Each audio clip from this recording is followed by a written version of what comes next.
नमस्कार, VKB news के prime time में आपका स्वागत है। अब रुक करते हैं आज के हेडलाइंस पर।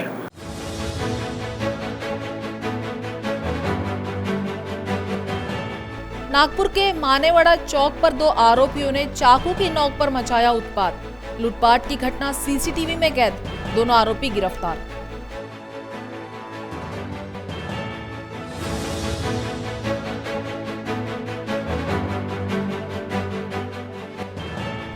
रेलवे पुलिस की अपराध शाखा ने किया 20 किलो गांजा जब्त, दिल्ली की ओर जा रहा था गांजा।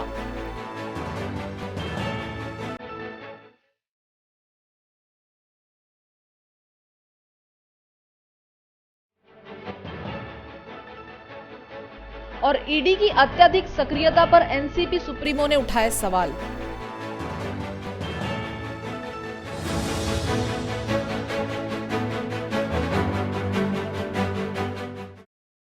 और अब खबरें विस्तार से। शनिवार शाम को नागपुर के मानेवाड़ा परिसर में दो आरोपियों ने चाकू की नोक पर उत्पात मचाते हुए कुछ दुकानों को लूटने का प्रयास किया। जहां लूटते समय दिघोरी रोड की तरफ भागते हुए दोनों आरोपियों को अजनी पुलिस ने गिरफ्तार कर लिया।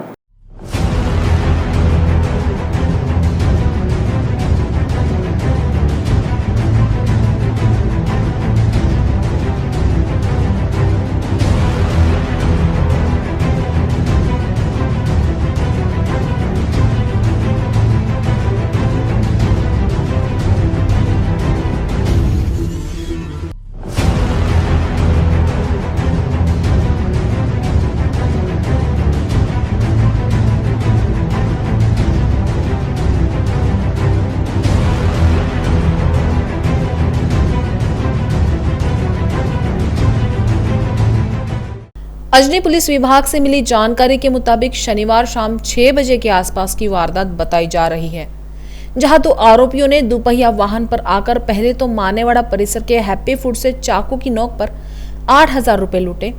उसके बाद एक अन्य दुकान पर तोड़फोड़ की। यही नहीं, आरोपियों ने जल्दबाजी में मानेवाड़ा के पेट्रोल पंप को भी लूटने का प्रयास किया, ऐसी जानकारी सूत्रों द्वारा दी गई है। लेकिन पेट्रोल पंप को लूट नहीं पाए और पुलिस को देख वहां से भाग खड़े हुए, जहां दिघोरी की तरफ जाते हुए दोनों आरोपी पुलिस की गिरफ्त में आ गए। काय ना, फक्त दोन मुलं आले ते दारू पिऊन होते, एकदम मागच्या पॉईंटवर थांबले होते त्या मुलीपाशी आणि त्यांना एकदम अचानक पैसे मागायला लागले. तो किती काय काय झालं त्यावेळेस, म्हणजे तात्पूर्व डिटेल्स काय नाही, फक्त आले मुलं, ते डायरेक्ट उतरले बरोबर त्यांना पैसे मागायला लागला मुलीला. उतरला बरोबर कशाचे पैसे, ते दारू पिऊन होते मुलं, ते त्यामुळे त्याच्याजवळ काही हथियार वगैरे होता. हो, यांना चाकू होता लहान वाला, पण त्याला धार नाही होती, तर रन बरं झालं. तुझ्यावरती चाकू वगैरे लावला होता त्यांनी लावलं ना. आता मला ते मारायला आले होते, पण माझ्या हातात कॅश होते एका हातामध्ये, एका हातात त्याला पकडलं होतं मी. अच्छा, हे घटना कुठे झाली आहे? पेट्रोल पंपवरती. कुठे कुठे येते petrol? Manewada petrol pump. Manewada. किती वाजता घटना आहे? तरी 6 ते दरम्यान, 6-6:30 दरम्यान. दो लोग आए एकदम से काउंटर, मतलब मुझे लगा कुछ कस्टमर होंगे, समझ में ही नहीं आया। एकदम से अंदर आए, वो मेरे स्टाफ के लोग हैं, उनको गला वगैरह पकड़े थे, उनको मारने की कोशिश की है। चाकू वगैरह लगाए, चाकू था उनके पास। और फिर मेरे को भी काउंटर, मेरे पूरा मोबाइल वगैरह ले लिए थे काउंटर के, और पैसे वगैरह लेके चले गए। कितने पैसे थे? 10,000 हो गए फिर भी, और मोबाइल वगैरह लिए थे। सबको चाकू वगैरह दिखा रहे थे मारने के लिए। क्या था इनके हाथ में, क्या था? चाकू था उनके हाथ में। कैसे आए थे? बाइक से आए थे वो लोग। कितने बजे घटना है? 5:30-6 बजे। आज रोजी मानेवाडा चौकामध्ये लूटमार झाल्याचा एक कॉल होता आणि मग आम्ही आमच्या पथकासह सदर घटनास्थळी गेलो असता मानेवाडा पेट्रोल पंप आणि अजून 2-3 ठिकाणी असाच लूटमारीचा प्रकार झाल्याचे लक्षात आले. त्याच्यानंतर आरोपी गुन्हे करत पुढे जात होते आणि त्याचा पाठलाग करत आमचे डीबी पथकही होतं. आणि त्यानंतर मानेवाडा आणि शताब्दी चौकाच्या मध्ये ओंकारनगर चौक जो आहे, त्या ओंकारनगर चौक ते बेलतुर्डी रोड या रोडवर देखील सदर आरोपींनी अशाच प्रकारची लूटमार केल्याचे समजल्याने डीबी पथकासह त्या ठिकाणी गेलो. त्या ठिकाणी शारदा डेअरीजवळ आरोपींनी त्यांची मोटरसायकल आणि हत्यार टाकून दिले आणि झाडीमध्ये पळाले ते. त्यानंतर त्यांचा पाठलाग करून त्यांना ताब्यात घेतलेले आहे. आणि किती आरोपी होते? सर्व गुन्ह्यांमध्ये 2च आरोपी आहेत आणि आता पुढील कायदेशीर कारवाई तक्रार वगैरे घेऊन पुढील कायदेशीर कारवाई करत आहोत. कुठे कुठे केलं आहे? मानेवाडा बेसा रोडवरील हॅपी फूड, त्याच्यानंतर HP पेट्रोल पंप त्या ठिकाणी प्रयत्न केला आणि नंतर सावजी भोजनालय आहे एक ओंकारनगर चौकात आणि ओंकारनगर चौक ते बेलतुर्डी रोड या रोडवरील शारदा डेअरी असे 3 ते 4 ठिकाणी यांनी लूटमार केलेली आहे. घटना किती वाजताची होती सर? किती वेळामध्ये आपण येणार? आम्हाला जो पहिला कॉल आला तो एक अंदाजे 6 वाजण्याच्या सुमारास आला. त्याच्यानंतर आपण एक पाऊण तास ते 1 तासाच्या दरम्यान आपण त्यांना ताब्यात घेतलेलं आहे. आरोपीचे नाव काय? नागपुर रेलवे स्टेशन पर न्यू दिल्ली एक्सप्रेस से अपराध शाखा की टीम ने 19 किलो 994 ग्राम गांजा बरामद किया है. रेलवे पुलिस को सूचना मिली थी, जिसके आधार पर यह कार्रवाई की गई. विशाखापट्टनम से नई दिल्ली की ओर जाने वाली नई दिल्ली एक्सप्रेस में रेलवे पुलिस की अपराध शाखा ने एक कार्रवाई करते हुए 19 किलो 994 ग्राम गांजा जब्त किया है. बताया जा रहा है कि गांजा एक बैग में रखा गया था जो ट्रेन के शौचालय के बाहर लावारिस अवस्था में पड़ी थी, जिसकी छानबीन करने पर उसमें 19 किलो 994 ग्राम गांजा पाया गया, जिसको जब्त कर लिया गया. दिल्ली एक्सप्रेस जी जाते त्याच्यामध्ये काल आमच्या स्थानिक गुन्हे शाखेला खबर मिळाली होती की गांजा असण्याची शक्यता आहे. तर त्यांनी गस्त दरम्यान एका टॉयलेटच्या शेजारी कपलिंगमध्ये एक त्यांना मेहंदी कलरची बॅग आढळून आली, संशयित बॅग. तर त्यांनी ती बॅग उतरवून जेव्हा त्याच्यात पाहणी केली तर त्याला नशीला पदार्थ असल्याची थोडी जाणीव झाली होती. त्यानंतर त्यांनी तहसीलदार आणि इतर अधिकाऱ्यांना बोलावून त्यांच्यासमोर पंचनामा केला. तर त्याच्यामध्ये 19 किलो 994 ग्रॅमचा वजनाचा 1,19,000 रुपये किमतीचा गांजा मिळून आलेला आहे. त्याच्यामुळे अनुसार पंचनाम्यानंतर आमच्याकडे नागपूर रेल्वे पोलीस स्टेशनला गुन्हा दाखल करण्यात आलेला आहे. पुढील तपास आमचे PSI तायवाडे साहेब करत आहेत. विशाखापट्टणमहून न्यू दिल्ली येथे जी एक्सप्रेस जाते त्या एक्सप्रेसने विशाखापट्टणम एक्सप्रेसमध्ये ही बॅग मिळालेली आहे. न्यू दिल्लीकडे कदाचित ते चाललेलं असावं आणि अज्ञात आहे, अजून आरोपी डिटेक्ट नाही आहे. तर तपासादरम्यान आपण आरोपीचा शोध घेत आहोत. काही संशयास्पद स्थितीत काही कुणी आढळलं, काही सांगता येईल का? नाही, संशयास्पद स्थितीत कोणी आढळलेलं नाही आहे. त्या बर्थमध्ये लोकांची सर्वांची आपण तिकीट वगैरे घेऊन त्याचा पुढील तपास करत आहोत. सध्या तरी संशय काही मिळालेले नाही. राष्ट्रवादी कांग्रेस पार्टी के सुप्रीमो शरद पवार ने ईडी कार्रवाई की विश्वसनीयता पर सवाल खड़े करते हुए केंद्र सरकार पर सवाल खड़े किए हैं. शरद पवार ने कहा कि मोदी सरकार ईडी का उपयोग विपक्ष को समाप्त करने के लिए कर रही है, जिसका उपयोग महाराष्ट्र में ही नहीं तो अन्य राज्यों में भी किया जा रहा है. घेण्याची भूमिका स्वीकारलेली दिसते आणि त्यामुळे हे फक्त महाराष्ट्रातच नाही, हे मला पंजाबमध्ये असं होते, अन्य राजस्थानमध्ये होते, मध्य प्रदेशमध्ये होते, दक्षिणेतल्या काही राज्यांच्या होते. आपल्या जवळच्या महाराष्ट्रात माहीत असलेल्या लोकांच्याबद्दलची वृत्त येतात, त्यामुळे आपण त्याची चर्चा करतो. पण हा गैरवापर महाराष्ट्रापुरता सीमित नाही, अन्य राज्यात सुद्धा आहे. असं आहे की केंद्र सरकारने राज्य सरकारनं या संदर्भात मार्गदर्शन तत्त्व दिली आहे आणि त्याच्यामध्ये आणखीन काही दिवस थोडी खबरदारी घेण्याची आवश्यकता आहे असा निर्देश केलेला आहे. तो राज्य सरकार विशेषतः मुख्यमंत्री कटाक्षानं मान्य करतायत. आता अन्य घटकांची त्याच्याबद्दलची काही वेगळी मतं असतील तर लोकशाहीमध्ये त्यांचा अधिकार आहे, परंतु केंद्र सरकार ज्यावेळेला अशी भूमिका घेतं त्या कमीत कमी त्या केंद्र सरकारच्या विचाराचे जे राज्यात लोक आहेत त्यांनी ते तारतम्य ठेवायची आवश्यकता होती. यापेक्षा मला काय अधिक सांगायचं नाही. शनिवार को नागपुर में जाने माने फिल्म अभिनेता संजय दत्त का आगमन हुआ. संजय दत्त ने दोपहर 12 बजे मुंबई से चार्टर फ्लाइट से नागपुर के लिए उड़ान भरी, जहां दोपहर को बाबा 1:30 बजे संतरा नगरी पहुंचे. बताया जा रहा है कि संजय दत्त दोपहर ऊर्जा मंत्री के साथ रामटेक स्थित खिंडसी का दौरा करने वाले हैं, जहां फिल्म सिटी बनाने के चलते प्रयास चल रहे हैं. एयरपोर्ट से बाहर आकर संजय दत्त सीधे होटल रेडिसन ब्लू पहुंचे.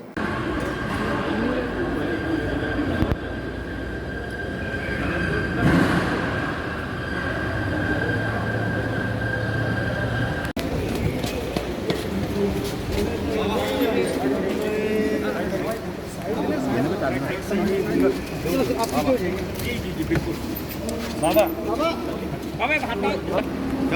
शांत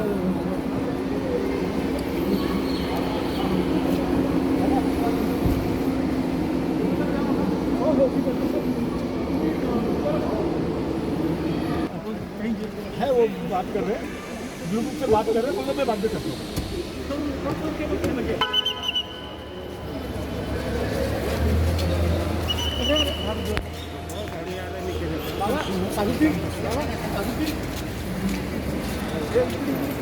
वक्त तो चला एक ब्रेक का, मिलते एक छोटे से ब्रेक के बाद। बाय। सब जानना चाहते हैं मेरा फेवरेट कलर, मेरा फेवरेट डेस्टिनेशन, मेरी फेवरेट डिश, पर कोई ये नहीं पूछता कि फेवरेट डिश मैं बनाती कैसे हूँ। अरे यार, जिसे टेस्टी खाना पसंद है वो अच्छे टेस्ट तक पहुँच ही जाता है। सुरुचि मसाले, खाने में हो रुचि तो घर लाइए सुरुचि। अपने सपनों की उड़ान भरने की इच्छा तो हर किसी की होती है, पर पंख भी तो मजबूत होने चाहिए जो देता है flywheel aviation academy. Flywheel aviation academy एक ऐसा इंस्टीट्यूट है जहां पर एयरलाइंस एंड एयरपोर्ट हॉस्पिटैलिटी और टूरिज्म मैनेजमेंट, साथ ही यहां campus interview, guidance by industry expert, practical training at airport, expert faculty, personal grooming जैसे कई सारे बेनिफिट्स आप पा सकते हैं। Flywheel aviation academy, 1 degree, 3 job opportunities. Flywheel Aviation Academy gives you a degree or diploma with a job. Flywheel Aviation Academy, 365 Gandhinagar, LAD College Square, beside Karnataka bank Nagpur. Break के बाद आपका स्वागत है। शनिवार को क्रिकेट जगत से मास्टर ब्लास्टर नाम से मशहूर सचिन तेंदुलकर संतरा नगरी पहुंचे, जहां नागपुर एयरपोर्ट पर अपनी पत्नी अंजलि के साथ और कुछ परिवार के सदस्यों के साथ नागपुर एयरपोर्ट पर पहुंचे। चंद्रपुर जिले के ताड़ोबा में 2 दिन के दौरे पर सचिन तेंदुलकर पहुंचे हुए हैं। वो सीधे नागपुर एयरपोर्ट से ताड़ोबा के लिए खुद ड्राइव करते हुए रवाना हुए।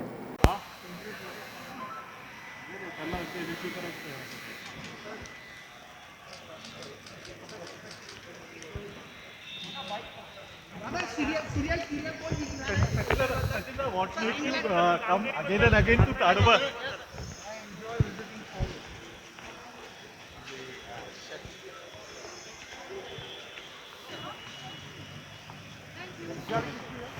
सर गाडीला रस्ताही सोडला पाहिजे, थोडंसं रस्ताही सोडला।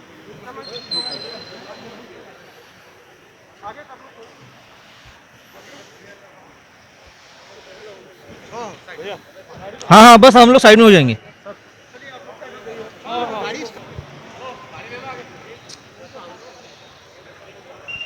ठीक है, हो गया, गाड़ी स्टार्ट है, आप लोग जाइए प्लीज। ओके।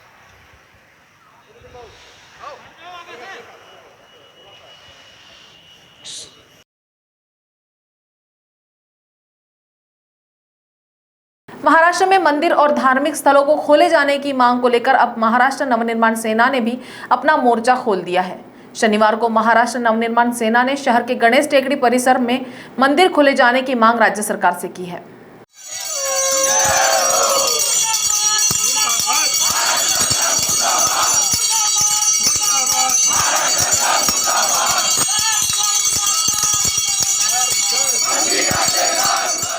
राज्य भर में मंदिर खोले जाए, इस मांग को लेकर अब भाजपा के साथ महाराष्ट्र नवनिर्माण सेना भी मैदान में उतर चुकी है। जहां शनिवार को नागपुर के गणेश टेकड़ी मंदिर के सामने महाराष्ट्र नवनिर्माण सेना के कार्यकर्ताओं ने जोरदार प्रदर्शन कर मंदिर खोले जाने की मांग राज्य सरकार से की।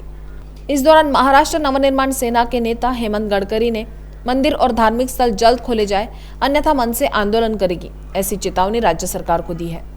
सर्वांना माहिती आहे की कोरोनाच्या परिस्थितीमध्ये सुधारणा झाल्यानंतर सुद्धा महाराष्ट्राचं निष्क्रिय निर्जीव जे सरकार आहे त्यांनी अजूनही असंख्य भाविकांचं श्रद्धास्थान असलेलं मंदिर असेल, मस्जिद असेल, चर्च असतील, गुरुद्वारा असतील, बुद्धविहार असतील, हे सर्व बंद ठेवलेलं आहे। त्याच्यामुळे अनेक भाविक आपल्या देवाच्या दर्शनापासून वंचित आहे। त्याचबरोबर या प्रार्थना स्थळांच्या आजूबाजूला जे व्यवसाय करणारे छोटे व्यावसायिक आहेत, त्यांचं घरदार त्याच्यावर अवलंबून आहे, या सर्वांचे व्यवसाय बंद आहे।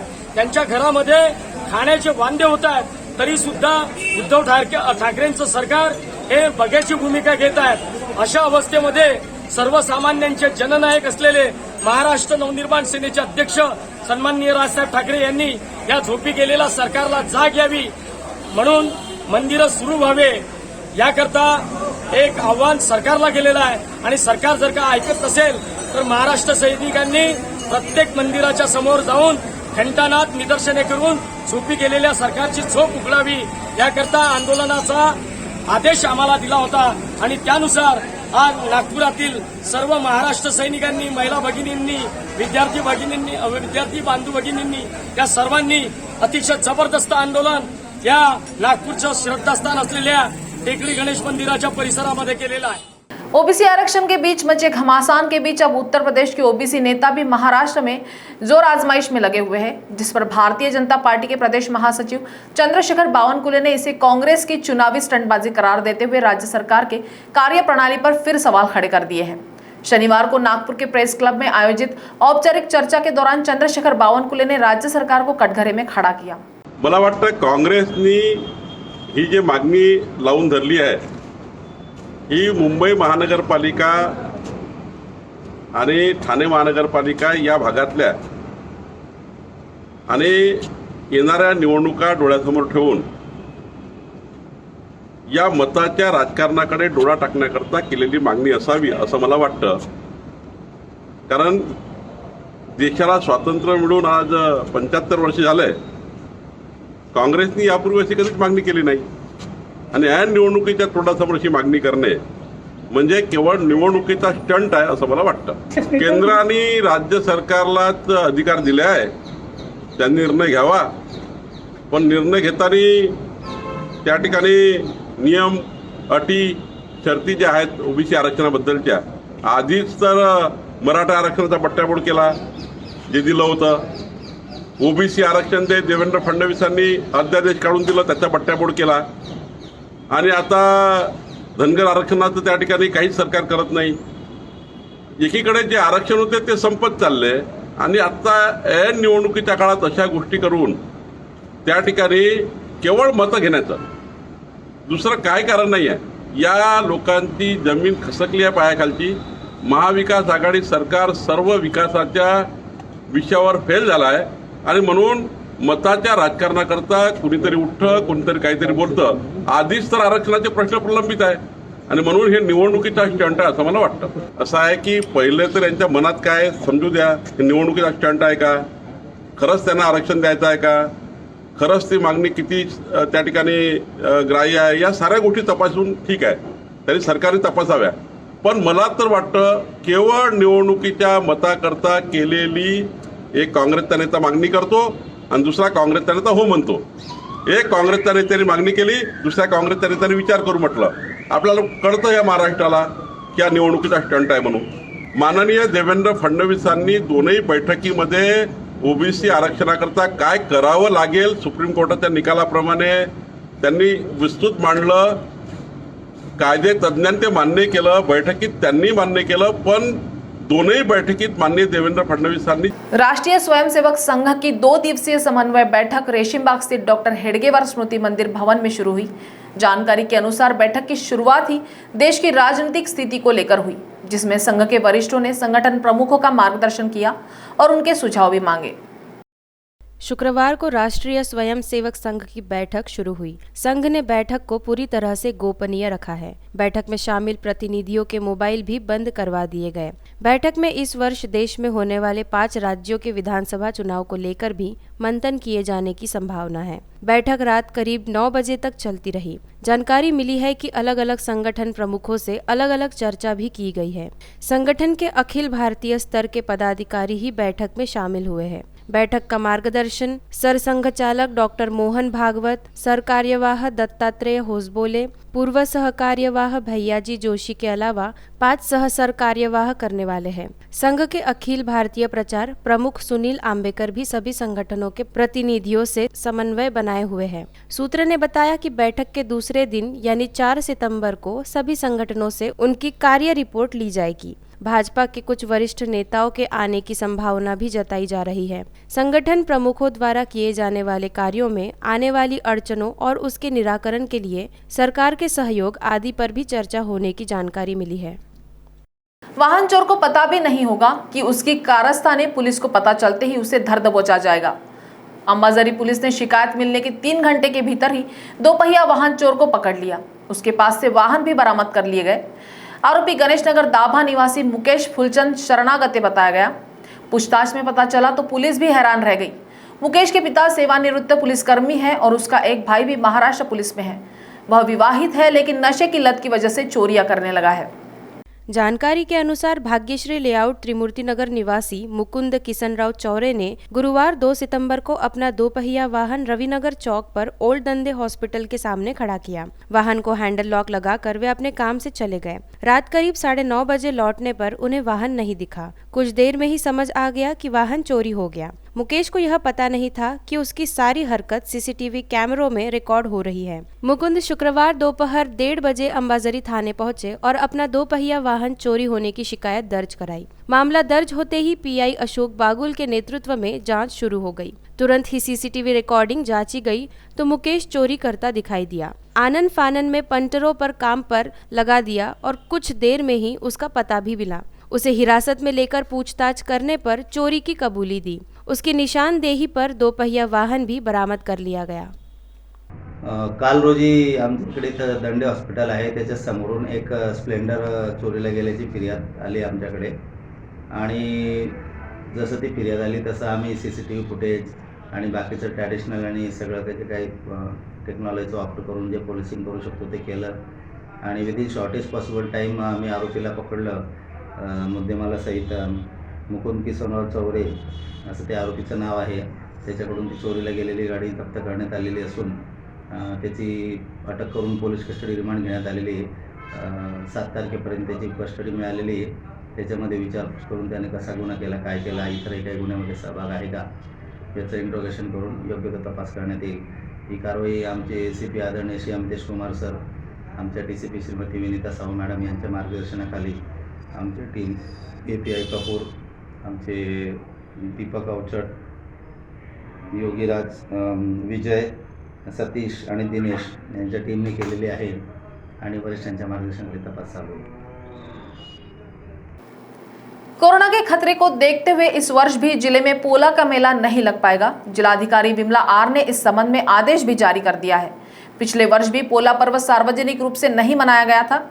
प्रशासन के इस फैसले से एक और जहां बच्चों में निराशा का वातावरण है, वहीं दूसरी ओर पोला से संबंधित विविध सामग्री की दुकानें लगाने वाले में भी मायूसी है। पोला का त्योहार ग्रामीण भागों के साथ ही शहर में भी उत्साह से मनाया जाता है। सार्वजनिक रूप से बड़ा व तान्हा पोला आयोजित किया जाता है। मेला लगता है और ग्रामीण भागों में बैलों की पूजा की जाती है। जिलाधिकारी ने कहा है कि मेला में भीड़ होने के चलते कोरोना के फैलने का खतरा हो सकता है, इसीलिए राज्य सरकार ने मेला के आयोजन की अनुमति नहीं दी है।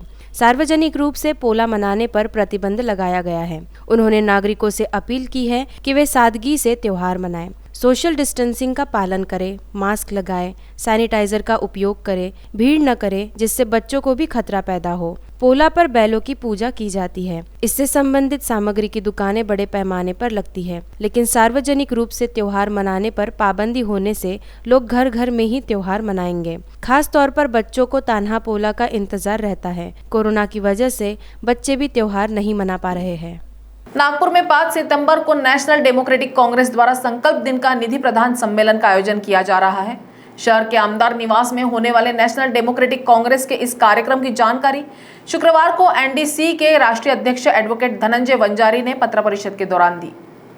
आज का ये जो प्रोग्राम किया प्रेस कॉन्फ्रेंस की, इस प्रेस कॉन्फ्रेंस का मकसद है, परसों 5 सितंबर को मेरा जन्मदिन होने के कारण मेरे सारे सहकारियों के सहमति से एक संकल्प दिवस मनाने की हमने साजिश की है और उसके तहत यहाँ पर MLA हॉस्टल के कैंटीन हॉल में सुबह 11 बजे उस प्रोग्राम को अंजाम दिया जाएगा। मैंने सबको, सारे पत्रकार बांधवों को न्योता देने के लिए आज ये पत्रकार परिषद करी है। और जो हमारी पार्टी फॉर्म हुई है, ये पार्टी भले ही नई है, लेकिन यहाँ पर OBC का कोई भी प्रस्तावित जो पक्ष है वो बचा नहीं। और इसके लिए OBC के जो प्रॉब्लम दिन ब दिन बढ़ रहे हैं, OBC के साथ जो OBC तर बांधव हमारे हैं, SC ST बांधव हैं, आदिवासी है, मुस्लिम्स है, अल्पसंख्याक है, गोवारी समाज के लोग हैं, विभिन्न जातियों में बटे हुए लोग हैं, विमुक्त जाति के लोग हैं, VJNT DTNT के लोग हैं, इन सब का अगर आपने एक तरीके से ब्यौरा लिया तो पूरे देश में हम लोग बहुसंख्य है और बहुसंख्यवाद के तहत बहुसंख्य ही राजकीय सत्ता में होने चाहिए। लेकिन चित्र विपरीत है। बहुसंख्य को अपने साथ में गुलाम की तहत रखकर जो सत्ताधीश बने हुए हैं वो सत्ताधीश OBC और OBC तर लोगों के भला चाहने वाले नहीं हैं। बोलने के लिए एक बात है लेकिन पॉलिटिक्स भीतर से दूसरा किया जाता है। इससे रास्ता क्या निकलेगा कि OBC और OBC तर बहनों भाइयों का अपना एक स्वतंत्र रूप से राजकीय अस्तित्व होना समय की पुकार है और ये समय की आवाज़ को सुनते हुए हमने इस पक्ष की स्थापना की। आने वाले 5 तारीख को परसों 5 सितंबर 2021 को हम लोग संकल्प दिवस और निधि प्रदान दिन के तहत इसको मना रहे हैं। तो प्राइम टाइम न्यूज में आज इतना ही। आपसे कल फिर मुलाकात होगी, तब तक बने रहिए BKB न्यूज के साथ। नमस्कार।